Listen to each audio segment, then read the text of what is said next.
My name is Shara. I'm the owner of Play and Play. So that was my first dish, and it was such a best-selling dish.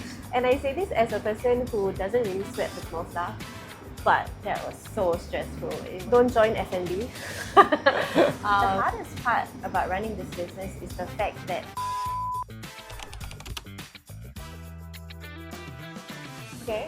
my name is Shara. I'm the owner of Plate and Play. And so to Plate and Play is the goal. And what we do is we combine baby food and the latest research in weaning science. And from there, we curate fuss-free baby and toddler meals for busy parents and caregivers, so that there is a little bit more convenience without compromise. So our meals are all free from added salt and sugar. And a lot of people would probably think of starting F&B business, but why specifically baby food business? Like, what was the inspiration behind this? For me, I know a lot of people go to business, okay, this is how I make the most money. But for me, it happened very organically in that it started when I had my firstborn, when he was at the weaning stage. I realized that there was a gap in the market in that this was 6 years ago. So I stumbled upon this concept called baby-led-weaning, which was sort of unheard of here in our local context. And so I wanted to try that with my first baby, and I didn't have a lot of resources, or there was just nothing on the market. So I ended up fueling myself with the literature. How do we do this? And it was a daily adventure, which after a while I realized that a lot of my parent friends had an interest in. They were like, oh, what are you doing for your baby today? Oh, what are you doing? Because that's where I shared a little bit of here and there of what we were doing at home. And so I started to see that there was interest. There was a little bit of piqued interest, but I don't think the market was really there. And so when I was pregnant with my second born, it just happened organically in that I was like, because it was my second child, I'm like, if I could only get it in the stores, that would be so simple for me. But there was nothing in the market then too. That was 2022. And so I just realized that, maybe there's something for me. And I was heavily pregnant. The backstory was, when I started this, I was heavily pregnant, like 8 months pregnant. But then I was telling my husband, I'm like, I think I want to do this. I think I want to try it out. And so my husband, he is my biggest cheerleader. He was like, what do you need? And let's go. Let's just do it. Of course, knowing that his wife is like waddling like a penguin at this stage. But I'm like, I just want to test the market. Let's see. And so it was through the experience of my own children and what I wanted for them, and me realizing that others were quite keen on it, but like I said, it wasn't very rampant. Here, I think right now in 2025, if you were to Google or if you just search BLW, you'll get a lot of hits, especially in the local, like BLW SG. But at that point of time, it was something fairly new. So that was the bit of the have to test water part. And then when we ran for 6 weeks, I remember all the way up to I was about to pop, and then I had enough response to think about it at least.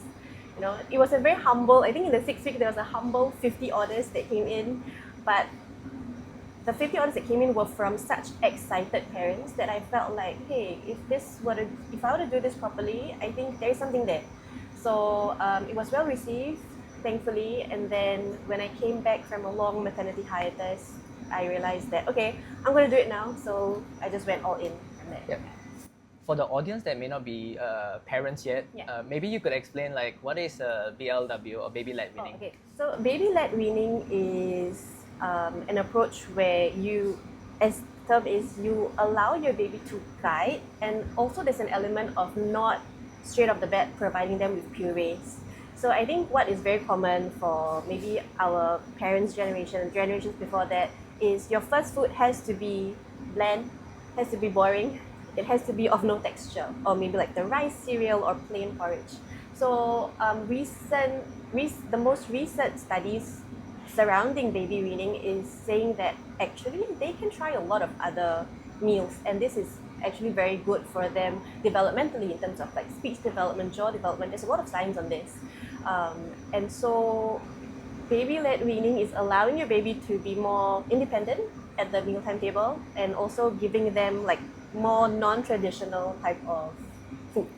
So maybe I wasn't very thorough. So I think there's a lot of components. It's practicing the independence and autonomy at a young age. It's deciding. It's not spoon feeding them until like you finish the whole jar. It's letting them decide when they're full, when they've had enough. And yeah, like you said, correctly so. And then, from facing the need yourself to deciding that you wanted to start this and, jumping head on while you're 8 months old, pregnant, what was your background prior to this? Like, did you have any background in like food science or? No. Science, yes. In that I hold an honors degree in psychology, so that's a social science field, but it's still got nothing related to what I ended up doing. Before I started the business, I was a homemaker, and then before that, I was working at a pharmaceutical company. So I'm just a bit of everything. Did the pharmaceutical company has any linkages? No, You were doing none, sales? none at all. None at all. I was just doing. I don't even know. I don't remember what I was doing, but no link to anything that I'm doing right now. Yeah. And then when you decided to start the business, right? You're saying you were at 8 months pregnant, you were wobbling, Yeah. and in that 6 weeks that you managed to kind of like run a pilot, Yeah. like what did you have to do to get it out? Because one thing that I think is important is I'm not business trained.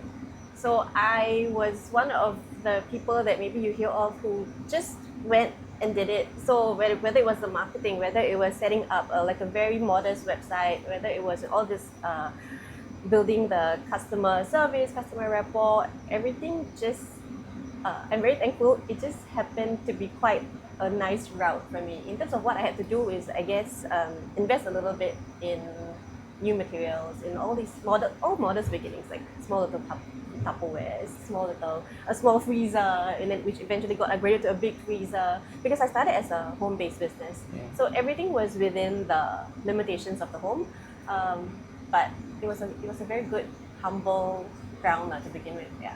And how did your first few customer find out about the company? It was a lot of social media. I wasn't even active on like a lot of channels. We have so many channels now. I was only active on Instagram. That was like my whole universe at one point, and it was also through word of mouth. Yeah. So right now we are at the store. That's why we are right now in the kitchen. You can see from the background. Yeah. It sounded like in the first pilot it was fully online. Yes. And then after that, you decided when you came back from the hiatus that you wanted to give it a go.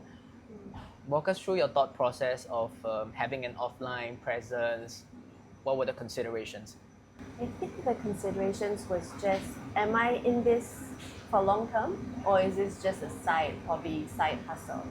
So when the feeling came, you realize, okay, I want to do this properly. That was the motivating factor.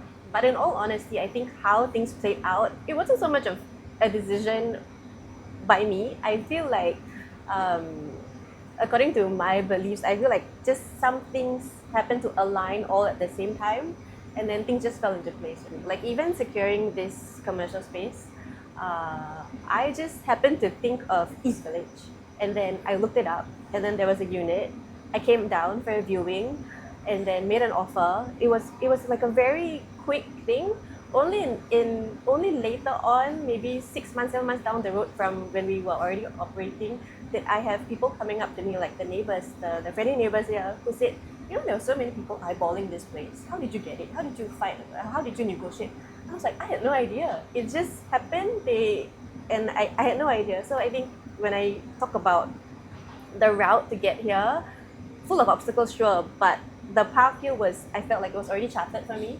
So in that sense, everything kind of fell into place. And then I was like, okay, I'll just go with it then. I'll just go, let's see how it goes. Yeah. So has it always been in the plans? Because previously it was fully online. Did you Yes. come back and then say, this time I'm coming back with a bang, let's go Yes. offline? That was... Yes, but just not so fast. Because I think you need to have a solid business plan, which I didn't. In all honesty, I didn't have a solid plan. I didn't have a proper timeline. But minimally, I would think logically you would at least have to look at the pattern of numbers for a certain amount of time. But when I came back, after I incorporated the business proper, it was only at the, I think, 2.5, 3 month mark, and then everything else happened. So, yeah, then the shop happened, the commercial unit happened, and I was like, oh, okay, so now I'm moving. Okay, just go. I think one of the beauty of certain things in life is that if you're pushed in that direction, you won't know until you actually go down the road. So just go lah, just go. So you came back and then you operated again for 2 months. You felt a bit of a momentum, Yeah. and then you saw the store, and then you Yeah. came down, and everything just Everything fell in just place. fell into place. And then after the work, that was when all the difficult parts started coming in. So like I feel like, okay, God said, okay, I'll pave a way for you. After that, I'll throw you into the sea. You have a life float. After that, everything else you navigate. So then I think it became the more difficult parts. I think as when you become like a proper incorporated business, you will see all the obstacles come after a while. Yeah. And so when you have to start this offline store presence, like how much did you have to invest to get everything up? Like, clearly you have like the equipment. I see like a few mega fridge, the Yeah. rental, the lease. If you could just give a ballpark of how much that took you to start this. I won't give the ballpark because I think for someone, especially for someone from humble beginnings, I think it's a huge sum that I've invested in this. But a ballpark, I think I can just give you in terms of just to set up the unit, the space, without all our equipment was easily 20 to 30K. Okay. Yeah. It was just like, and we haven't done a lot, and you can see it's pretty modest. We only have like a little wall here. Everything else was, yeah. So clearly you went all in, and that's like your commitment to this business. Some people operate that way. You jump in first, and then you figure out. And then you said after that, that's when all the challenges like start coming. Yeah. Like, what were some of the challenges that you faced once you start operating in the store? I think for a lot of F&B businesses, especially when you're starting out and especially when you are a startup with not a lot of funding, you will find challenges, first of all, with finding a good team. And then I think just handling a lot of the operational, making sure what is the best way to navigate everything that comes with having a business. I don't think I think it's just a general business thing at this, especially when you're not business trained, like me. There was a lot of learning on the go, and for some things, it would have been so much smoother if you had the knowledge first before you dived in. Like you said, just jumped into it. But I think for me, it was my lack of knowledge, lack of education in a few aspects of running a business that was my own obstacle. And what would those lack of knowledge area be? Could you share like a few examples? It's like I would have benefited greatly from like a book, Dummy 101, How to Start a Business. There's actually a book that I'm reading now. But that would have come in handy so much earlier in terms of, budgeting, finances, operations, people management. I think those are it's everything that I was not trained for, and then I just was in it and okay, figure it out now. Yeah. Most businesses that started in F&B, they always cite like manpower as a huge issue. I think you mentioned that also. What was specifically the issue that you faced, and how did you handle that issue? I think it's just not being able to find people who are willing to work in F&B. That's one, or maybe there is budgetary constraints as well, because you're a small startup, you want to keep everything lean. So it's in between those two factors, not finding the right fit, and then not being able to afford the good fits that come in. Okay. And now for your current business, how many staff do you need to operate the store? How many staff? I think our sweet spot is about 5. So currently we have a few team members on rotation. Our heaviest, I would say, days, our most difficult days are when we're doing our production. So production, the sweet spot is to have 5 people in store at any one time. Okay. And for those 5 people, what is the split of the responsibility? It's typically one operations because we are a storefront attached to a kitchen, and then the other 4 is usually just kitchen crew managing the kitchen operations. Yeah. And see, when you first thought of starting this business, the very first thing you need to create are the products. Yes. So can you tell us what was the first product that you created and why that particular product? I think the first product I created was a Malay dish, because one thing that I noticed when we talk about gaps in the market was, because you're a parent of a young child as well. When you go to the supermarkets and you see baby food, a lot of it is Western influence. Bolognese, pasta, da da da da. And if you think about it, I always never understood it, because as Singaporeans, we have such a strong makan culture. And it's not that we're eating 100% Western food. We have, just off the base, we have our Malay food, Indian food, Chinese food, and it's already there's such a richness in the food. So when I came into creating all these recipes, right, I wanted to make sure that every cycle there is at least 2 to 3 Asian influences. So my first dish ever that I created is called lemak chicken curry with rice, because I think you should have eaten like lemak. It's a turmeric coconut curry. I think it's a very signature dish, and I think it's something that is quite palatable for babies as well. So that was my first dish, and it was such a best-selling dish, and I actually had a lot of within my own family, right, I had a lot of people going like, why are you cooking them lemak? Why are you giving your baby lemak? And I'm like, what's wrong with it? It's a rich and classic Malay dish.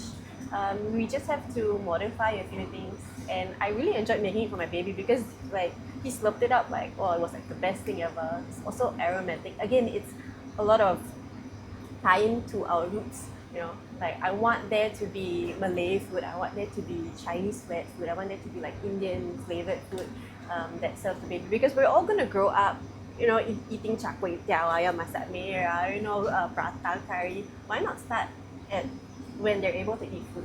Why are we reserving their first foods for boiled potato, like spaghetti with tomato sauce? You know, that was my thing lah. Okay, very very interesting, because when I think about like baby food also, my first impression is definitely not lemak. Yeah. I think maybe most people fall under the perception that baby food needs to be clean or like lighter, so it's like healthier. Yeah. How do you balance that, or like convince people that it's okay to give them all these type of flavors? They don't always have to eat like, you know, the plain oatmeal and then the porridge stuff. Like, was it difficult to convince people? I think it wasn't difficult once the conversation got rolling. I think even within my own family, not even when I was having the business, but because basically my first child was the guinea pig for all my food experiments, you know. And when I read about the latest research as well, there is nothing that says you can't serve flavor. So I don't know where in the conversation having flavor became equated to not clean. Because you can still have clean, I mean, this is what we do. We have clean ingredients, clean meals. It's just that there's flavor inside. We inject a bit of fun, a bit of flavor. So I think the misconception is also maybe culture, in that we listen to our parents listen to their grandparents. Just give your child the mashed up rice, just give them the. So especially in this day and age, I think the modern parent has a wealth of information at their fingertips. So especially for example for BLW, as the concept got more reception and got more awareness, I think it was much easier to convince parents like, hey, have some lasagna for your baby. There's nothing unclean about it, you know, there is nothing impure, there's no preservatives, there's no fillers. It's just good food that tastes good for your babies, and you know your baby deserves good food too. I heard you mention you every cycle. Is that how you rotate the menu? Yes. Okay, so it's also in line with one of the, how do I say this? One of the goals that we want to push out through our food is that the menu's there long enough for your child to learn to accept it. So I think a lot of young parents, me too at one point, when my child spits something out, I say, oh, he doesn't like it. Okay, don't serve it anymore. But certain things needs time. Eating is a learning process for babies. They need time to get used to it, to like it. So we have a few cycles in the year. About every 4 months, we change things up, just so there's enough time for your baby to get used to a certain flavor profile, a certain dish, a certain texture, and then not too long such that suddenly they only want to eat that, and that's another problem altogether. So it's sufficient time, 3 to 4 months, for them to learn to like something, learn to accept something even if they don't like it, and then later on they restart the cycle all over again. Yeah. So your entire menu will change every 3 to 4 months? We used to do that, but we realized that we just have some bestsellers that we cannot let go of, and that customers get upset when we remove it from the menu. So currently we're operating on, we have a few staples, 4 staples on the menu, and then the other 4 we What are your swap it best out every seller? few Is that the months. cheeseburger babies? Cheeseburger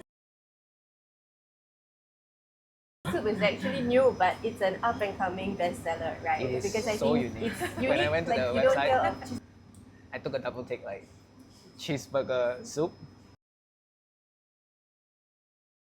Yeah, so a lot of, I think cheeseburger soup, having it on the menu print out outside is one of the things that when the parents look, they're like, what is this cheeseburger soup? And I'm like, oh, it's all the flavors of cheeseburger. So that is correctly, that is one of the upcoming bestsellers because it's fairly new on the menu. But our other bestsellers that are our staples now is our vegetarian lasagna and our mixed grain chicken congee. I think another one is our cheeky quinoa nuggets.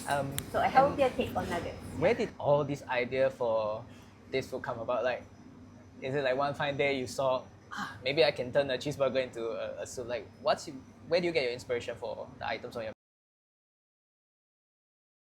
menu? I think at the essence of it, I am a foodie. I enjoy all kinds of food. So sometimes an occupational hazard is if you go out eating with me, I might be dissecting. If I taste something really good, like, oh my god, can I babyfy this? But other than that, I think a lot of my team members also help give ideas. So they're like, hey, why not we try this?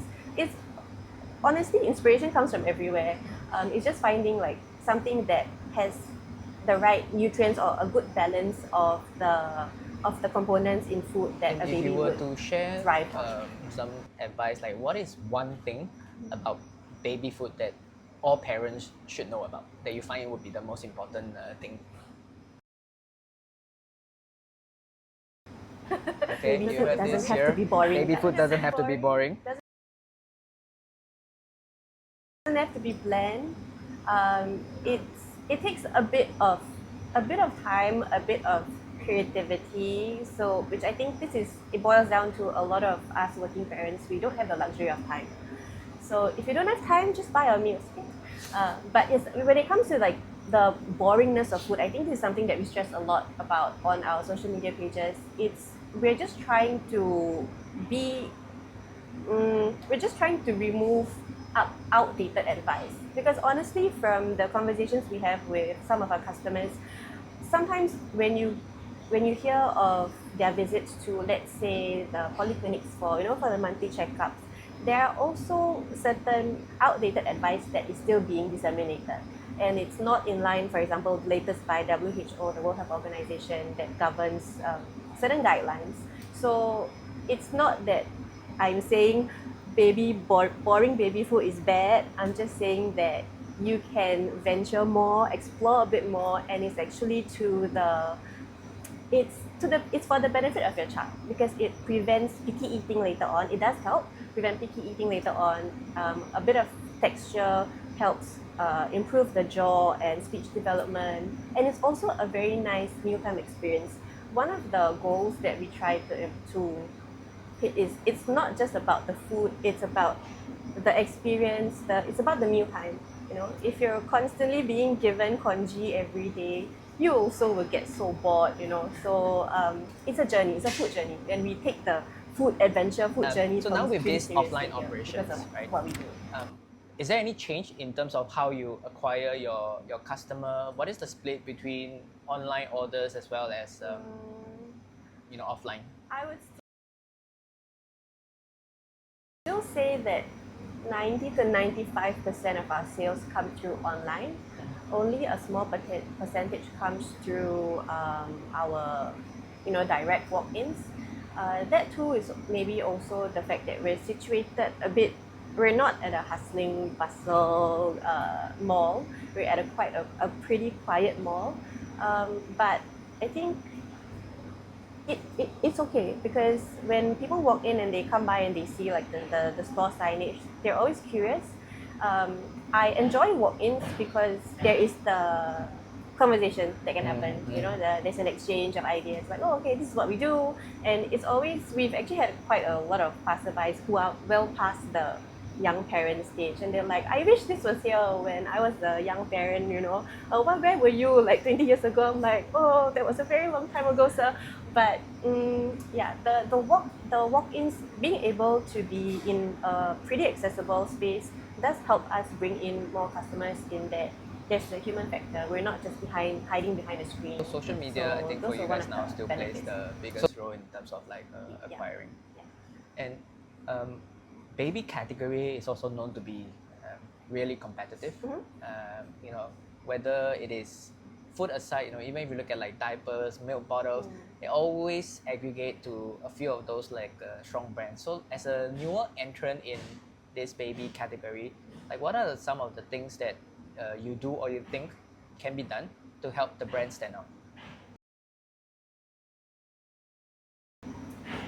I think aside from the standard, implementing the standard brand positioning strategies, I feel like what I tell my team is, we just do the best that we can do, and then be the best that we can be. Because I think after a while, the product speaks for itself.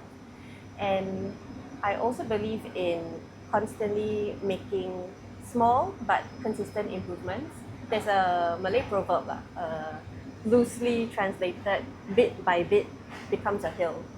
So I think this is what we have managed to do quite well over the past 2 years that we're here, in that there's always a small space that we improve on. Whether or not it translates to the customer, I hope it does, because we're really trying. So in terms of how it makes us stand out, I think just be the best. We try not to focus so much on the competitors and the competitive nature of the industry, because otherwise I think it's more of a barrier than anything else. A little bit of pressure is good. Too much pressure, you may just burn out. Especially for us, I think we are so early in the business. It's better to just do what you can and focus on that, and then hopefully the products will speak for itself. I really like what you said about that constant improvement. I think there is this advice that was shared to me like some years back, where if you improve 1% a day, just 1%, over the course of a year, you will be growing 34 times. I haven't done the math of it, but I don't think it checks out. somewhere along the line, like you would see like a massive growth.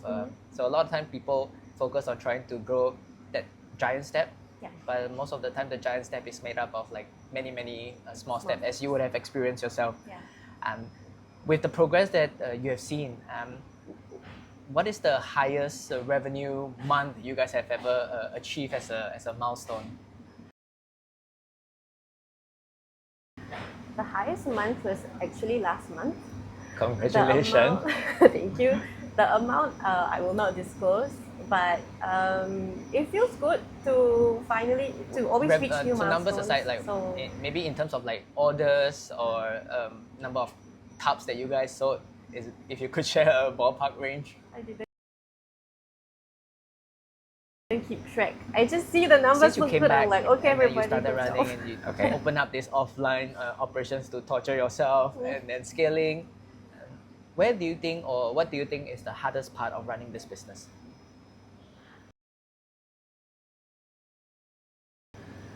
I think all the obstacles are pretty part and parcel of just work in general. For me personally, it might sound corny.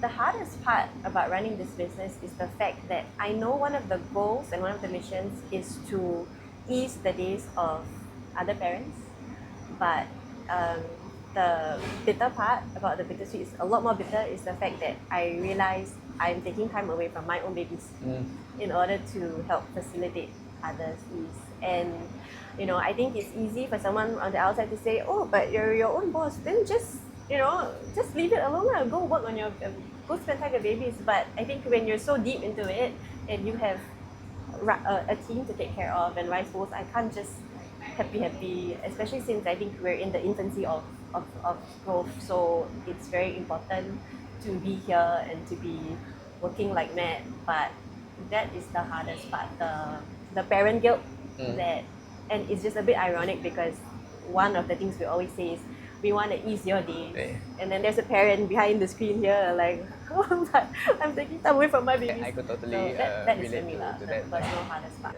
Even I think this is a pain for most moms, not just entrepreneurs, but even like working moms. Correct. If they come back from work and maybe they probably have less than an hour with the baby, and then it's the nap time. So and enjoy and cherish the time that you have with a baby.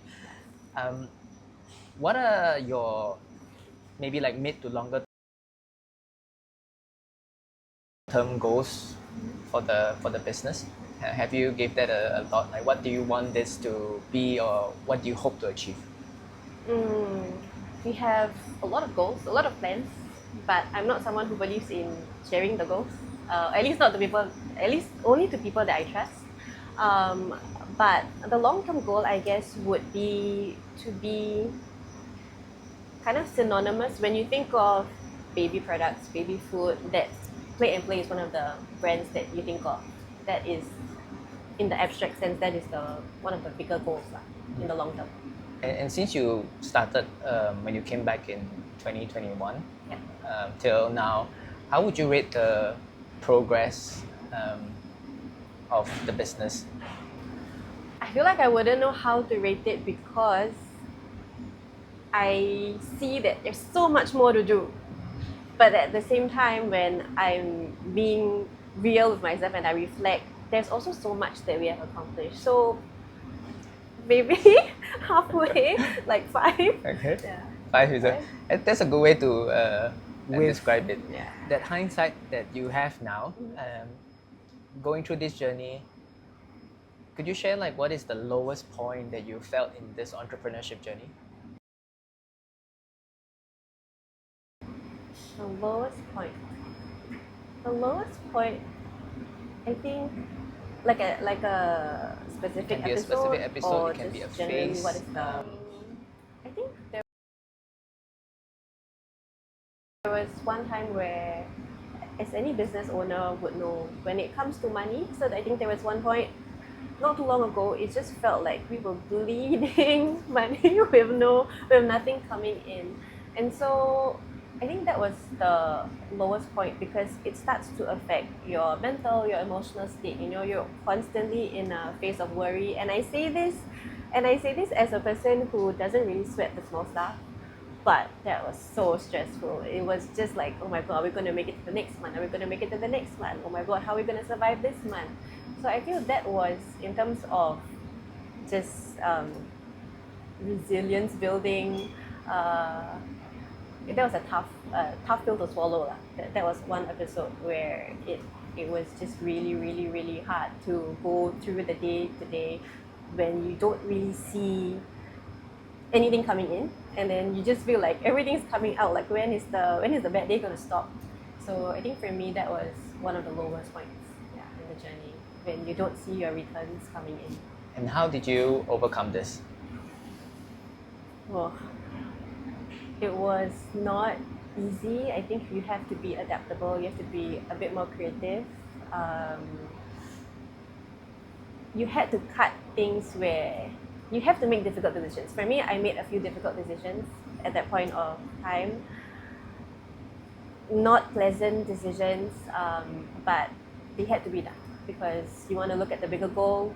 Certain things keeping this running was more important than things that will make you feel slightly bad and like sucky. So there were no tears actually. There were no tears. So I just kept it in. But having great pillars of support and strength is really what helped tie everything together. So for me, that was my husband. He every day for that point, he's like, I don't know how you're doing this. I don't know how you do it. I'd be so stressed out right now, but you can do it, okay? And then I'll be like, how do you know? But yeah, I think that you have to build yourself up to go through these things, and then just pray to God that something works. And but of course, the hard work that you have to do to accompany the prayer has to be there lah. So it feels like you're working 24/7 when times get tough. But you'll So we asked about what is the I lowest believe- point of your journey. Uh, What about on the flip side? Like, what do you love most about this entrepreneurship journey, running your business?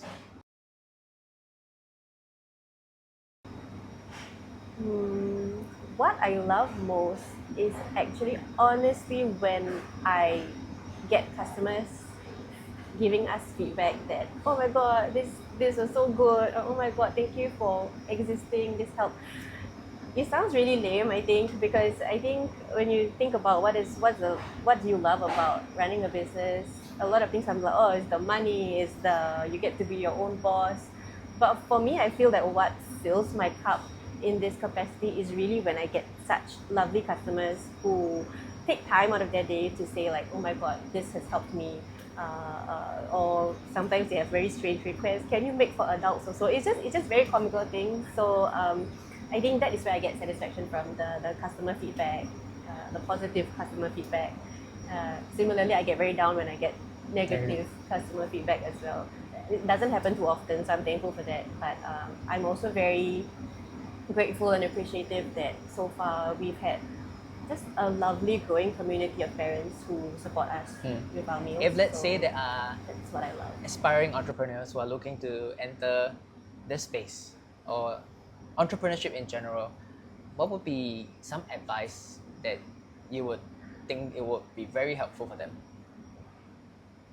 Don't join F&B.